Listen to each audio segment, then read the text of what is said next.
Okay, we are live. Welcome everyone to another episode. 2 weeks has passed and we are back again. Back at it. So today we are kind of talking about some of our or some of my recent um, adventures into the job market, and so we're gonna kind of have a conversation on how people can kind of prepare to be in the job market if you haven't been in there in a while, and I guess just some of the strategies that I've been trying to adopt as I've been looking for a new position during this time. I know we all hear a lot about different things about the economy, so we just want to try and help make sure everyone is prepared as possible for whatever may be ahead in the future. So, I know Frank has a couple of questions that he was gonna ask me, and we're just gonna try and have the dialogue like that. So, hope you enjoy. All right. So, as you already mentioned, and this came up in other episodes, the fact that, you at one time was in between gigs. For those people who may be on the cusp of a layoff or downsizing at their place of employment, what are some signs that it's coming? Some signs that layoffs are coming. I would say it depends on what type of industry you're in. So, in the tech industry, um,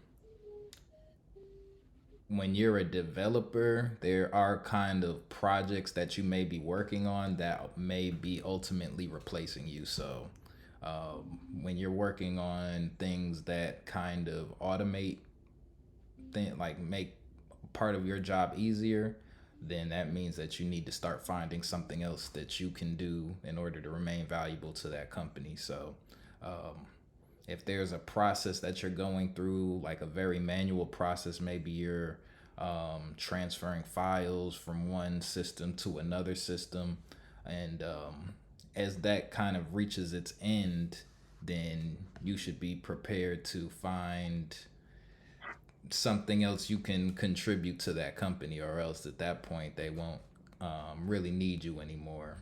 A couple of other signs.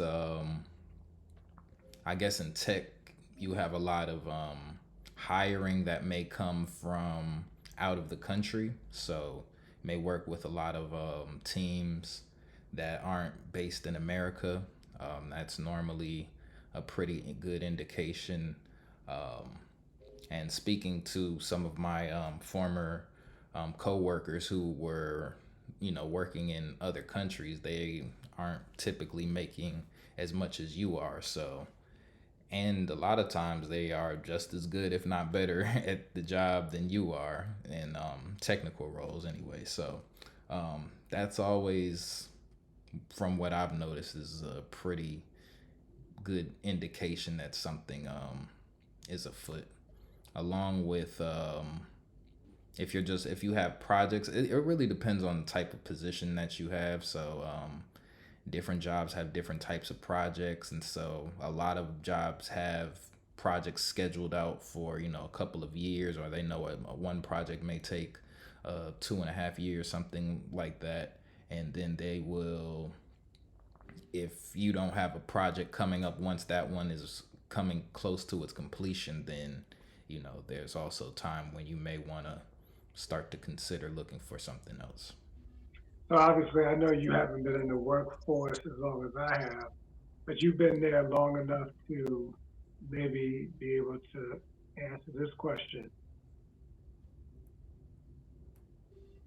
Say you're working on a project and it's clear what that project entails. If you aren't getting any information, wouldn't you say that if a person isn't getting any information about the next project, would that in and of itself be a sign that this may be the end? In other words, you got this one project that the company And I'm assuming that usually they give you a deadline for when you should finish your part.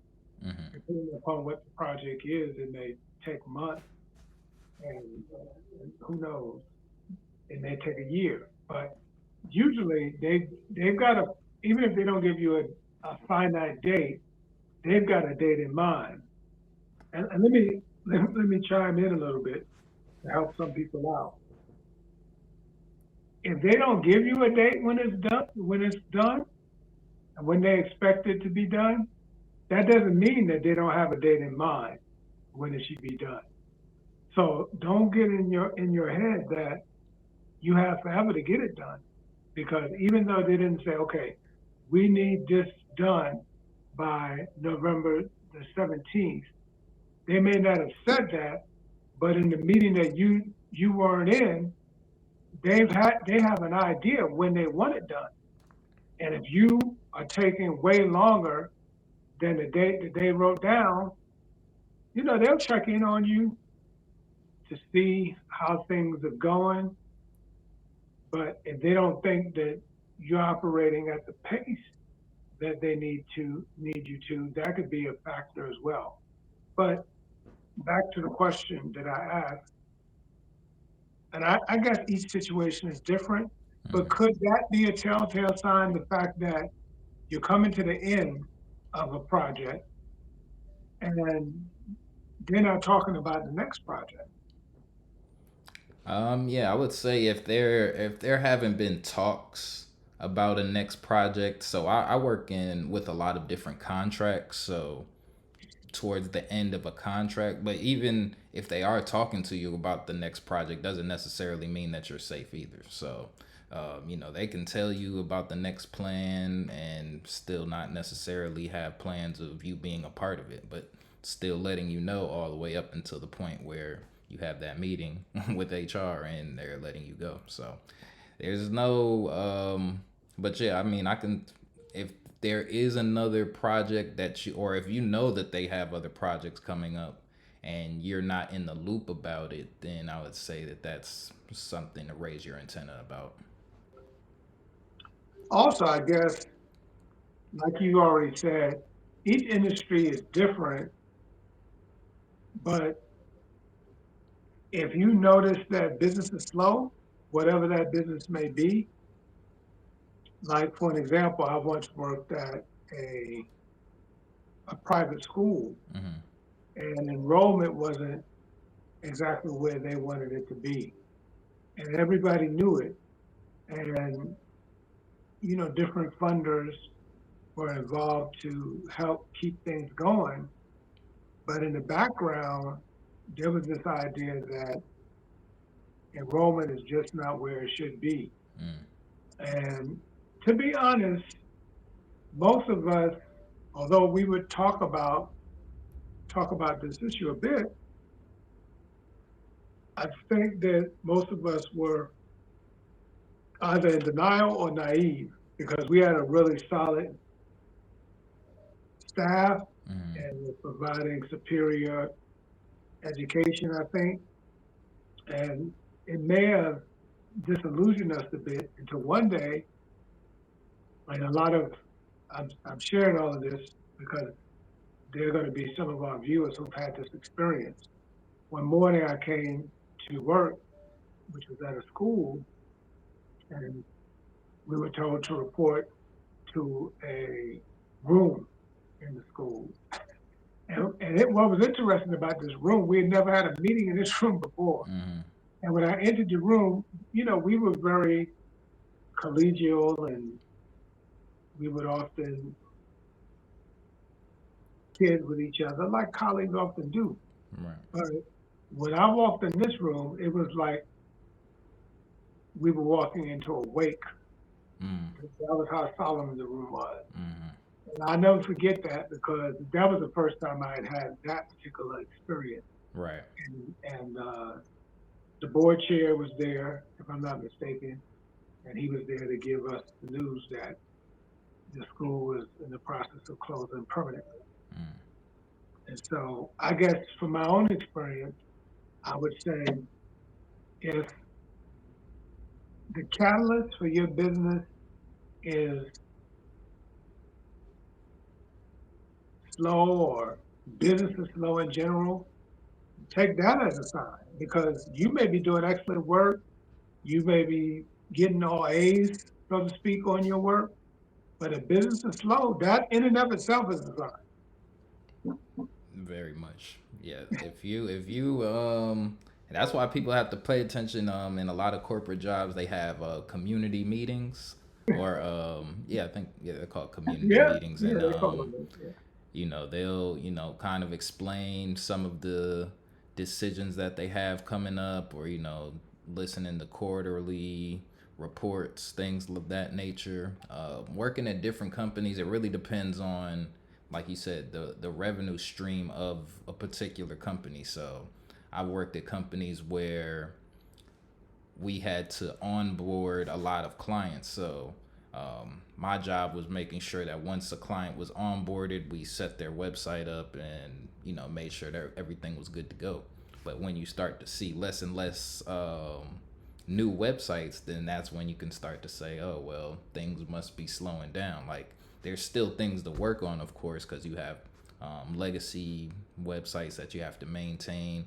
So you're still busy and you still have things to work on. But when you think of it from a business perspective, what new revenue is coming in? So it's like, yeah, you can survive off of old customers, but if you don't see enough new customers, that's going to be an indication that something's going to need to change, or maybe that may be a change in the business model to where you may have to do different type of work, or but yeah, if they're continuing to not bring in new revenue, then that means that they're going to have to cut positions in order for the stakeholders to be happy. Now, I will say, and then I'm not going to get into the weeds because I want to get to these other questions and also, keep within our time. But I will say, and this has come up before, millennials, Gen Zers, Gen Alpha, you all don't have the same issues that the boomers and Gen X have with staying too long because a lot of you guys, you bang out before any of that even can jump off. So you probably don't see that getting caught off guard as much and with the modern generation as it used to be with my generation and my parents' generation. Hmm. And then one other thing before I ask the next question. Not only do you have to pay attention to the general flow of business or making sure that the company is profitable from your vantage point. And again, you may not be like Dre just said, you may not be in that part of the company that deals with the numbers, but you can make observations from your vantage point. He just gave you a clue. He said once he saw less websites to set up, then that was a sign. So use whatever tool you have to kind of figure out what's going on with the pace of business. But also pay attention to your CEO because I remember there's one guy sharing that the CEO in one of those same kind of meetings you were talking about, he got everybody hyped up to hit the ball out of the park, but he was doing that so that he could stack the deck so that he could sell off his own stocks and then sell the company. So you also have to keep your eye on the consistency of what it is that the boss is saying. But anyway, let me move on to the next one. So for those young people, and when I say young people, we're talking like 18 to 30, 35. You know. For those young people who don't want to be an athlete, rapper, or super influencer online, they say they want to go into the tech field. What are some recommendations you can make for people looking to come into the field? For example, right now, my oldest son, we said to him, "Hey, like we've talked about on this episode, traditional 4-year college is not for everybody. Hmm. And right now, we've agreed that that's not the best thing for him. So he's looking to go into trade school. And I said, okay, there are a lot of trades you can go into. And I'm sharing all this for a reason. Mm-hmm. I said, there's a lot of trades you can go into. So you got to look and see what's out there and then figure out what you're interested in and then go to school for that. So I gave him a deadline to get back to me on it. So he came back to me, and one of those fields was IT. Mm-hmm. So when you say IT, that's, as far as I'm concerned, that's real broad. Very broad. That's not very that's not very specific at all. So anyway, I just wanted to share that because these days most people will hear just about anybody say get in the tech field, Right. but it's not that simple. So I'll let you talk. Yeah, I mean, tech right now. So we're having completely different conversations than we did back in 2020 when tech was on fire. Um, I mean, tech itself, the term technology is always going to be around, even with what we have today as AI is creating new positions to deal with these new technologies. Somebody still has to be the person who is technically talking to the AI to get those types of results and to understand them. So um, it's just the some of the traditional roles, what they're typically called, may be starting to be phased out. So there has been a lot of in the developer world, AI coming in and knocking out a lot of what they call junior developers or entry level developer positions. Because what used to happen is the mundane task of like a lot of developers of doing like the real hands on coding or just the low level coding that would go to a junior developer as opposed to a senior developer who might be more looking for the implementation planning of it. So they're not necessarily coding the whole project, but they're giving the framework in which the project will be set up or kind of architecting the way a project would be set up. So now with a lot of these AI tools is the person who's architecting it can kind of give that thought to an AI machine and get all that base level code that they need that they would normally get from a junior developer. So Wow. that's where we start to see a lot of the phasing out of um, the lower level developers in the tech field. So So not to cut you off, Dre, mhm. this is a really good example you just used. So a person who went to school, he would have majored in what in order to be what you're calling a junior developer? um, computer science majors. The thing is to be a developer, I think, yeah, computer science is typically one of the requirements for a lot of entry level developers. For me, it wasn't enough. Like I went to a boot camp after graduating to kind of become more technically skilled at it. I think my concentration was knowledge based while I was at Georgia State University. So of course you take a couple of coding classes and but honestly, when I was enrolled at Georgia State, when I picked the computer science, I didn't exactly know what I wanted to do with it. I just was like, well, let me get into computers to some capacity, which, it definitely paid off. But I think had I been a little bit more focused at the beginning of my college career, then, I could have had more control over different paths that I was able to go because I really found out about more positions as I've been in the field and worked with different people and seen, oh, this person is called an architect and this person draws diagrams as opposed to I'm only thinking of the code.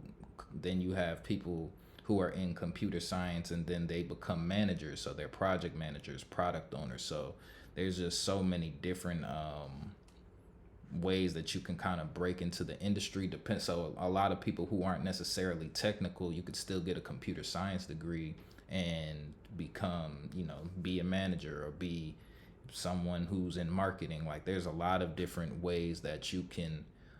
It's really about getting creative with your degree, which is something I think a lot of people don't do enough. A lot of people say that their degree is useless, and I'm not one who subscribes to that. I do think that you have to be creative in how you use your degree and figure out how you want that to help you move through or create a career for yourself. And it's not always easy, but you have to it that comes with the job search. So you have to look at what job descriptions are requiring that type of degree, and kind of feel get a feel for what you like to do, and figure out what's the best path for you. So let me chime in. So first of all, I'm amazed that we've done enough of these episodes for me to say, like, wow. I kind of feel like for those people who are vibing with this episode, they need to go back and listen to a few of those earlier episodes where you really drilled down on the whole tech talk. And now I understand why you've been a stickler for labeling these talks well so people can go back and watch it. Because I remember there was a talk where you really kind of laid out, and we're probably going to have to do more of those where you really just lay things out in the tech field for people.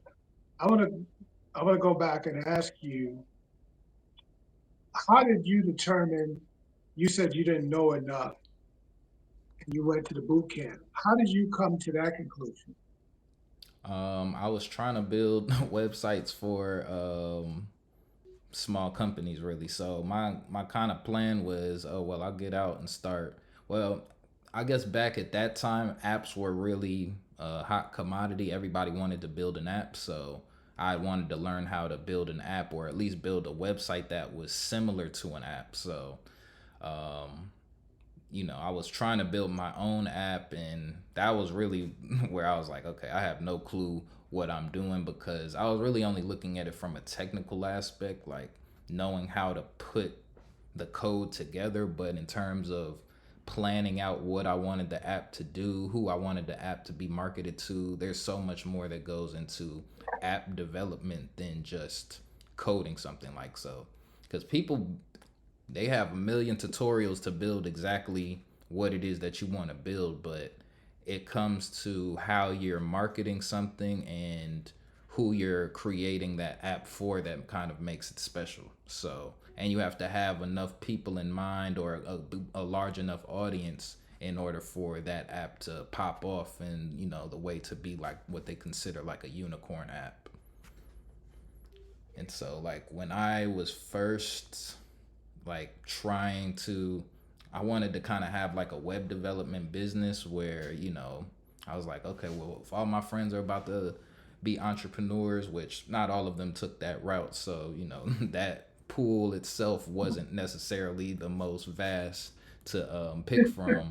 I was like, I can build everyone's website for them, and that's what I had in my mind.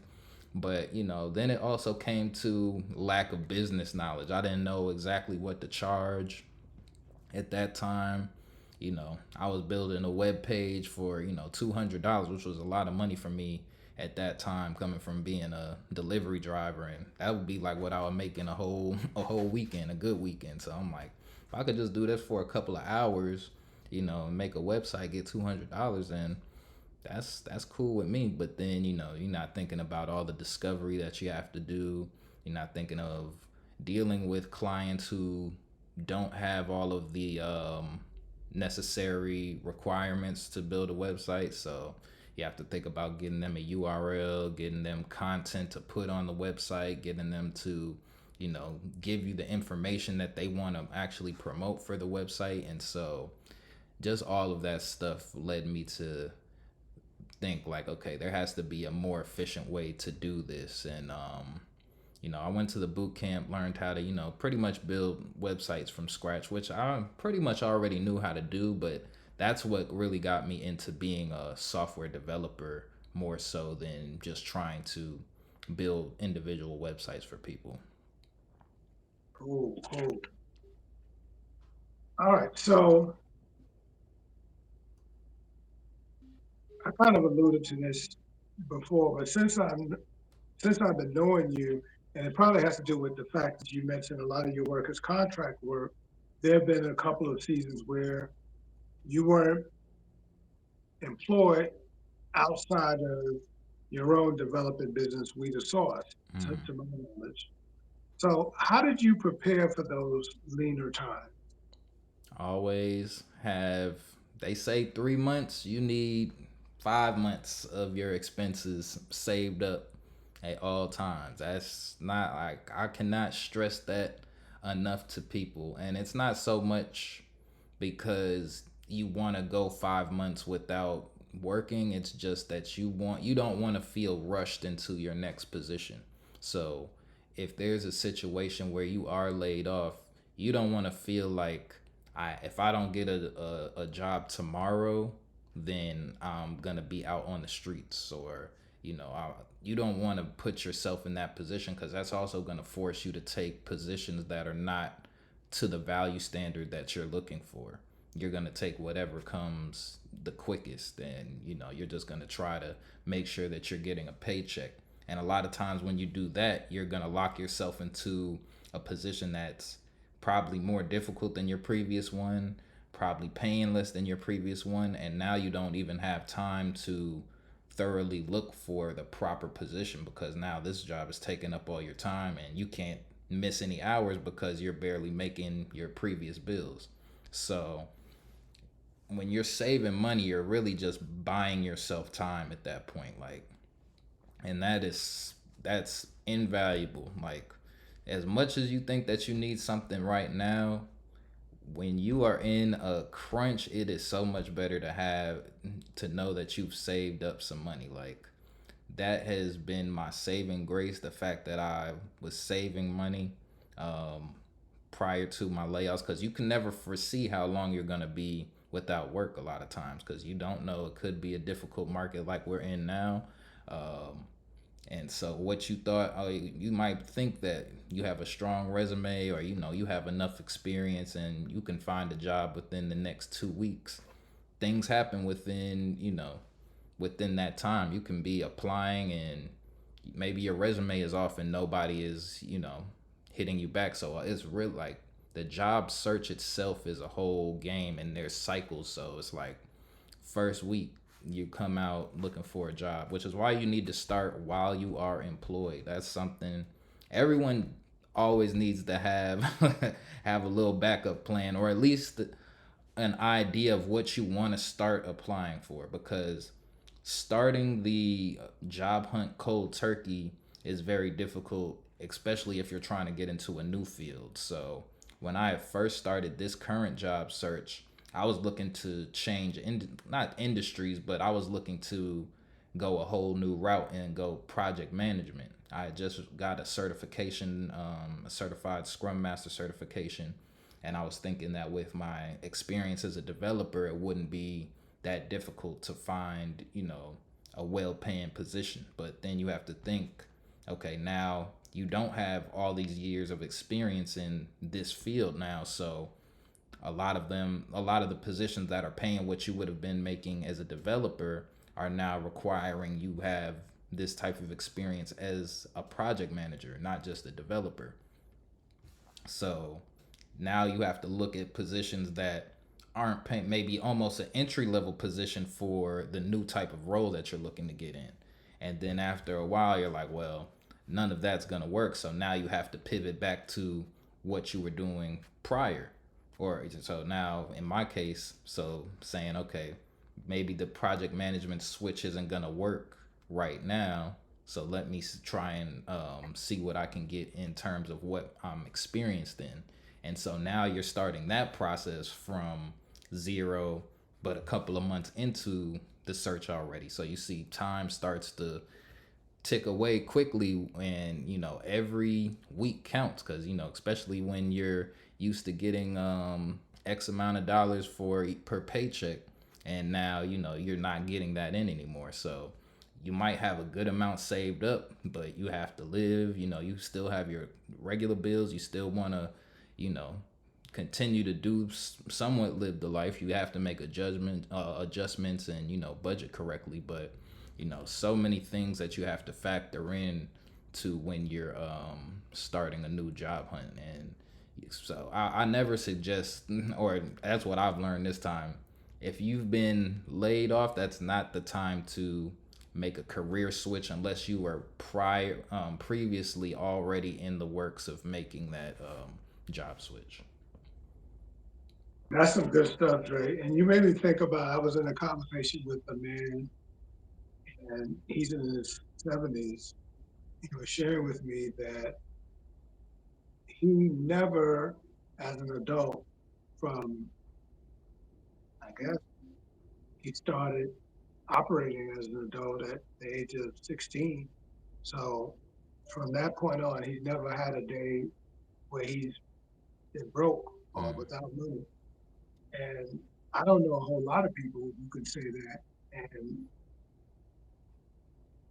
you you sound like you're in that exceptional group, in that you have been able to figure out how to do the right thing and have that work for you. Now, unfortunately, I can't say that. I have um, I've been I've been broke and bankrupt and starting all over several times. mm, And some of the times it was because of just really poor business decisions. And then some of the times it was just life thing. Um, I think that there are going to be some people who are listening to us who fall into that category, that have been doing the best that they can. And you may have even been working two or three jobs, mm. and you're listening to Dre and you're thinking like, I've been busting my butt trying to do that, and it just isn't working. Well, as we said in the previous episode, there are different factors for why sometimes getting over the hump can be a challenge. One of those factors can be that what what you're doing is just not generating enough money to begin with. Right. And at different times as a career educator, for, I'm going to say, the lion's share of my career, that was the biggest part of the problem. Um, so then once you discover that the income that you have is not enough, then you have to make a decision. You have to either A, downsize, and then some people say, well, I'm already downsized as much as I possibly can. Pension as much as I can. Right. So if you've already done that, then you have to take a hard look at your primary means of making an income, and it may require a change. And so part of the reason why I'm saying that is do it sooner than later. Now, again, the good thing about Gen Zers is they typically already thinking that way. Now, with me saying that, and I don't want to get too far off the trail here, that doesn't mean that you become a bag chaser, because then that in and of itself becomes problematic. There are plenty of people, and Deion Sanders was once the poster child for that. He he was playing two sports and making all the money that could be made, and he tells the story of wanting to drive his very expensive vehicle off a cliff because he just wasn't. fulfilled. Mm.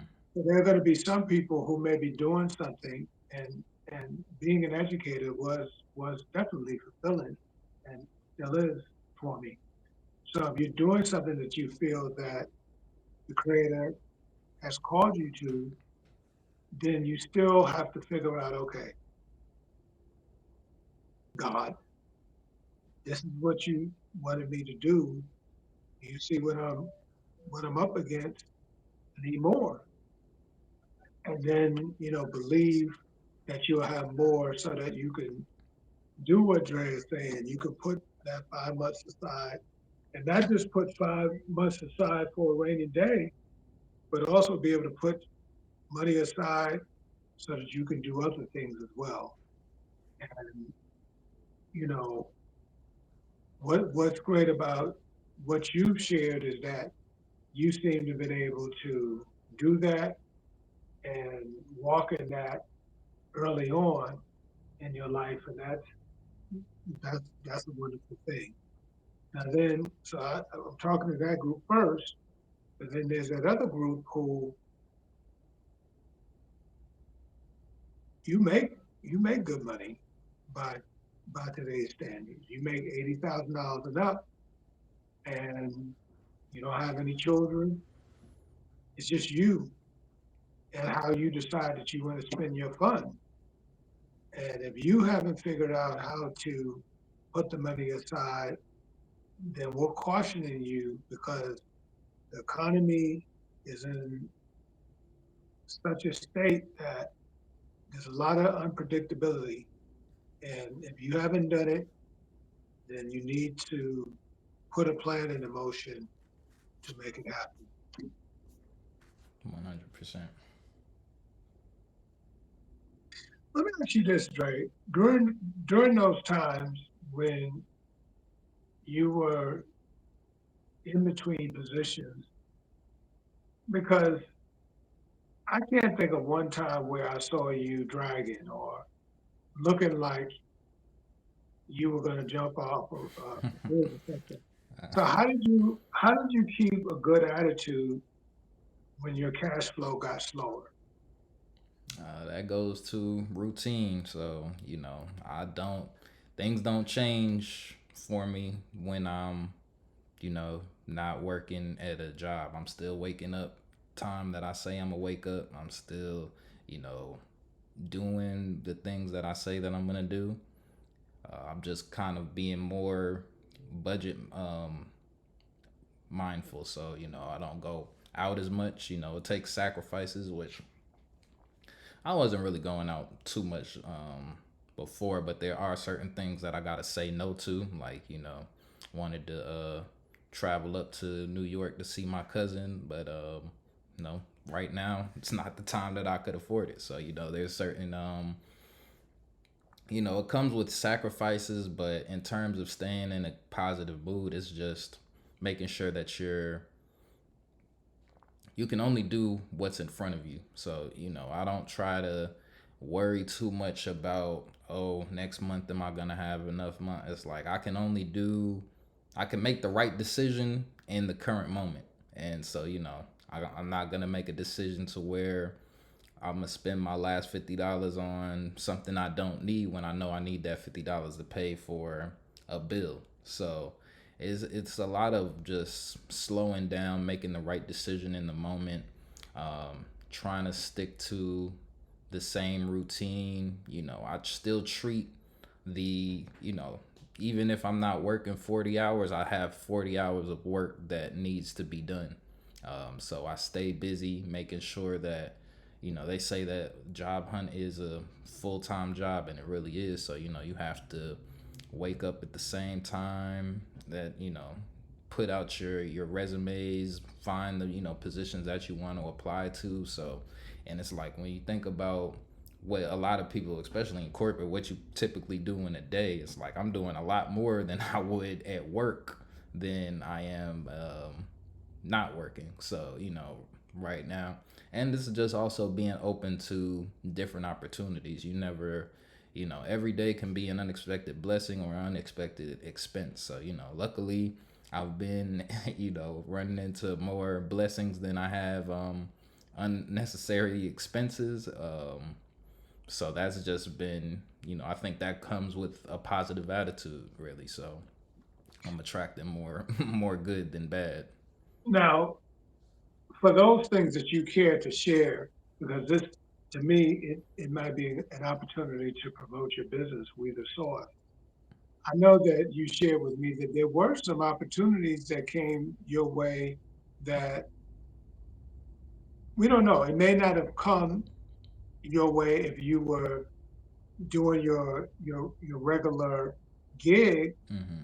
and some of them were pretty cool. So if there's some things that you're you're free to talk about, maybe you could share with your audience what some of the things that you were working on, particularly with your companies that who knows, they may be interested in hiring you to do that stuff if you know, if you're still open to doing some of those types of gigs through Reader Source for some of our audience. Yeah. So over this summer, one thing that I always have done has been curating playlist. So kind of providing that almost in the sense of like a DJ for different events around the city. So it's not amazing money, but it's just a couple dollars here, a couple dollars there, and it's enough motivation to keep going. Just have a couple of extra dollars to put here and there, be strategic with.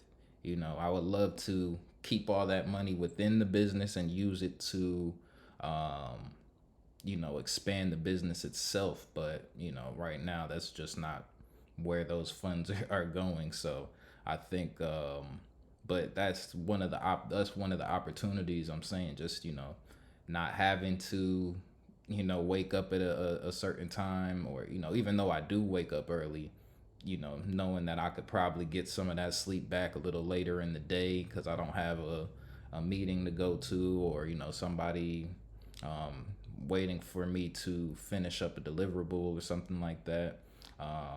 I've had a lot of opportunities to work closely with some of my friends who are doing some things, and that's really not even to getting paid directly for it or immediately from it, but just kind of planting some seeds that I definitely think will pay off in the future.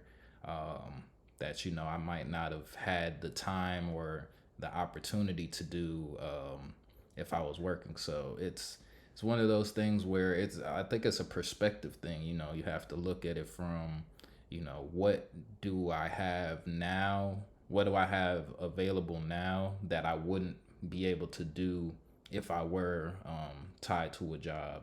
Like, I've been working remotely a lot, so I don't get the full feeling of, not having to be physically at a location and, to not being there. But I've still seen a lot of great things that I've been able to do during my break. So a lot of things, and I think it's a lot of things that are pending, and will definitely, I'll see some residual income from it in the future. But I think that's been one of the biggest blessings that I've had over these past couple of months.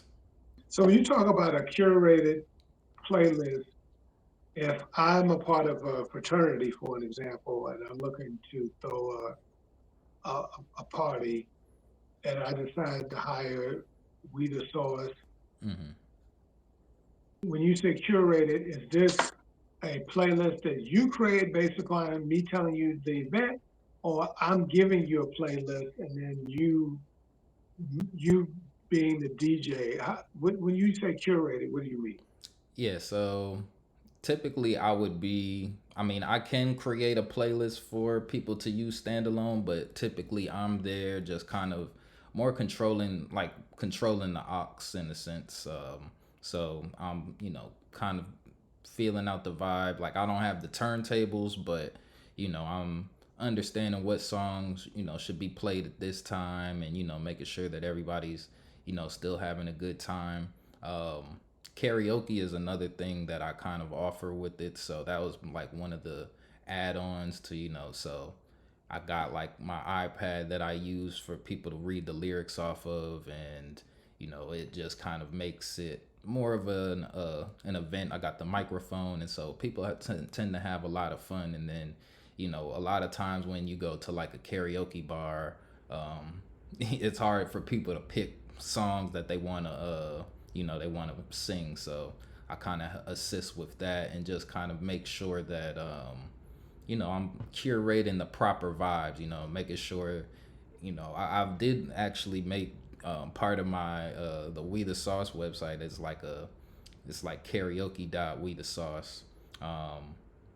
And that's like where I wanted people to kind of, if you wanted to like book a session, you would go there and kind of give the information about the party, like how many people were going to be there, the type of music you wanted to hear, if there were artists that you didn't want played during that, because we have people who were canceled, and you don't want to hear them at all. So you know just just to kind of give me more of a uh, hands-on approach, or to be more prepared going to some of those. So that's and I had that going, like I have the form up there, but yeah, I haven't completed that out because I was also trying to use AI to kind of like, to where you could just generate your own playlist from it based off of some of the music that I've already like pre-selected. So there's been things like that.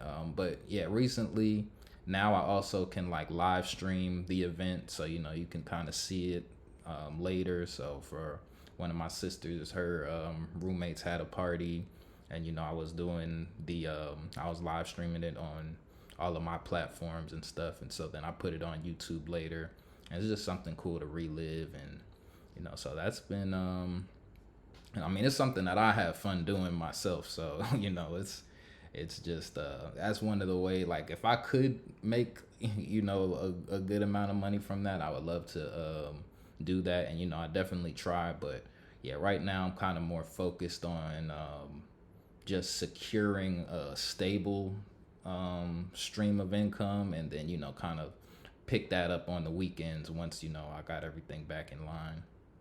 sure. Now, as far as picking it up on the weekend, if somebody wanted to reach you, is there a link or something that you can put in the description and all that kind of stuff when this video is shared out? Or I don't know if there's something you can share, because there's some people that might be watching this. They're not even going to go to that. If we either give it to them now or Yeah. Yeah, I'll definitely put a link, or I'll put it like my email in the description if they want to get in contact for any karaoke or any type of events. And yeah, I'll definitely leave that for them to get in contact with me. you also reminded me, and I don't know if this is something that you would be available to do more broadly. I remember in the conversation that some time ago you mentioned that you had helped somebody with uh, putting a book together using AI. Yep. Is that something that you are available to, of course, for a fee, help people to do more broadly, or was that more of a one-off? Yeah, no, I can definitely help that. I mean, typically, actually, I got the book. I think I might have showed the book before. Um, I don't know. It's probably, yeah. It's called 80 Years of Liberty. So it's one of my friend's grandmother who I've been working with her. She's been doing computer courses, so that's something that I offer for kids and older people as well, just to help people understand how to use the computer in today's time, and that includes AI, or really whatever you need to learn in terms of working with computer, or just understanding the digital world. So email help, all stuff like that. Um, but yeah, typically I have those actual computer courses, and yeah, if you want to get in contact with me about that, I'll also leave my email for that as well. So typically, I charge anywhere from like $50 to $75 an hour to work and just kind of go over different things, or whatever you feel that you need help with at that time. So that's kind of my way of continuing to teach stuff. So That's awesome. That's awesome. And how we met, as I've said a number of times ago, was because you were helping people at one of the local libraries with I don't remember what exactly you were working with them on, but I know it had to do with technology. yeah, it was computers. I was like more of a just a community class. So I was in there originally working with the kids in there who were just coming to the library after school, just showing them different ways that they could um, use the computers, which they already knew how to use it pretty well, and they just wanted to play Roblox. But then there was a lot of senior citizens in there who would. I think they were coming from. I think there's a retirement home in that area where they would come from, and so yeah, while they were in there, I would help them use the computer and just kind of set up their emails. So a lot of them, they had bills that they needed to pay and they didn't know how to pay them online, or they were so accustomed to paying by check. And it's like, okay, now we can help you kind of make this a little bit easier of a process for you. So that was part of what it was. The last question I have for you, you kind of got into this, but I want you to talk a little more about it because as a financial coach, one of the things that I saw a lot was that people really struggle with peer pressure Hmm. when they were experiencing down times. And I don't know if one gender struggles more than others when it comes to that, but I remember in particular working with a client, and we were looking at her numbers, her spending plan, and she didn't have the money to go on a girls' trip. It was some kind of cruise, Hmm. but she was feeling a lot of pressure from her crew to go. And some people really have a challenge. And I've known men who they're used to doing X, Y, and Z with the boys. And, it could be a real ego thing if all of a sudden he's saying he can't. Yeah. And I know of a situation recently where, a guy was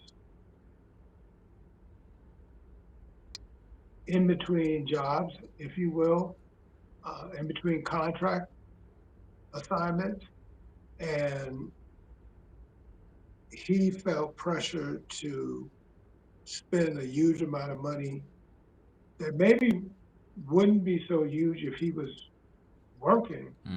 But with him not working and having a family, it was a lot, and it was creating a lot of stress on his family because he felt like he couldn't say no, to these people who had expectations. So, um, and it may be hard for you to address that since it seems like you have the makeup that you don't allow that stuff to drag you, but you may know people who have really struggled with peer pressure and being able to say no to you name it, going out 3 or 4 nights a week. I mean, it struggles with wanting to date. You can't necessarily afford to do some of the things that you would when you're employed as you can when you're not making money. So it's like you kind of gotta hold off on situations that you may feel could go somewhere, but there's just not you don't have the funds right now to really be in any type like you have to it comes down to what you need to focus on, I think, really. So because there's nothing wrong with you know even my parents, they'll be like, just because you're not working right now doesn't mean you can't have fun, or you can't do like, so there's still things that you can do. And it's like, yeah, if you want to date at this time, yeah, there's plenty of things that you can do for free, inexpensive ways to spend time with people. But it just kind of comes down to a focus thing. Like, where is your focus at? If you don't have the funds to do something, and now you have to spend a lot of your energy to figure out how you're going to that's just a lot of stress, and you need to be putting that energy towards actually getting the money that you would want to, have in order to go towards to go on some of these trips. That's kind of how I look at it.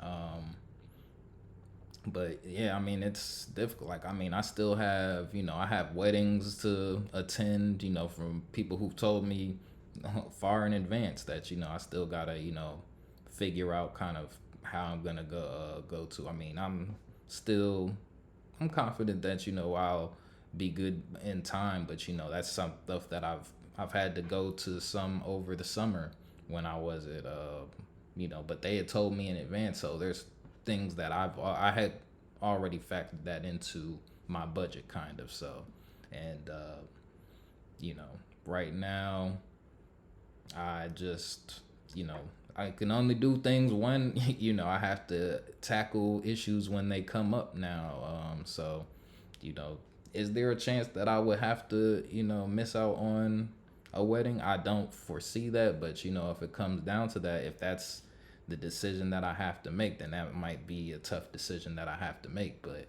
that's why currently, going as hard as I am now, to find something stable so I can avoid that. And so when it's a couple of months out, you have a little bit more insight as to, how to prepare for those situations. But the peer pressure part, I know the girls' trips or, the people wanting to go out of the country and stuff. Like, normally I travel every year. And so this a year, oh, yeah, maybe at the beginning of the year I travel. But yeah, this year, it's like, now I got to chill on going out of the country. So, it comes down to sacrifices.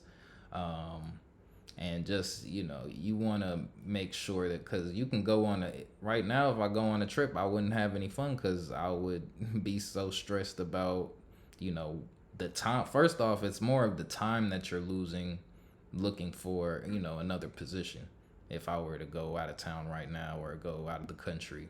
And then you have to think about how expensive those trips are, because it's like have you just thinking of the initial price of just getting down there and having a place to stay is expensive. And then you're not even thinking about all the extra money that you spend that you wouldn't spend while you're at home grocery shopping, having all of the food, not try, having a or having your normal mode of transportation, whether that's your local transportation or your own personal car. Now over there, you got to get Ubers and taxis everywhere you go. You don't know where everything is. So I just know I've traveled enough to know how expensive those trips can get. So that's something where I'll be very honest with people. Like, yeah, no, I don't have, I don't have that right now. It don't matter if they're like, oh, but we got this great deal on this. It's like, I don't have it right now. So I'm comfortable saying that.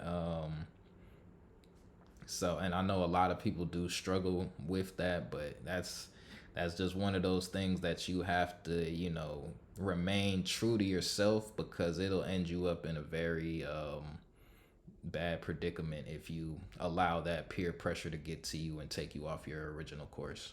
Well, the fact that you don't allow peer pressure to affect you the way most people do is probably the main reason why we have so many episodes under our belt. Because as I told you, when this whole idea came up, one of the challenges, and again, this is not necessarily a knock. It just is a lot of um,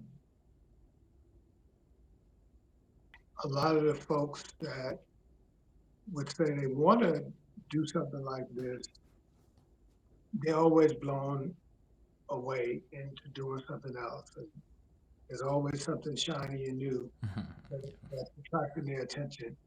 And I should say that I there was a destination wedding or two that years ago I got invited to, that it was a tough decision.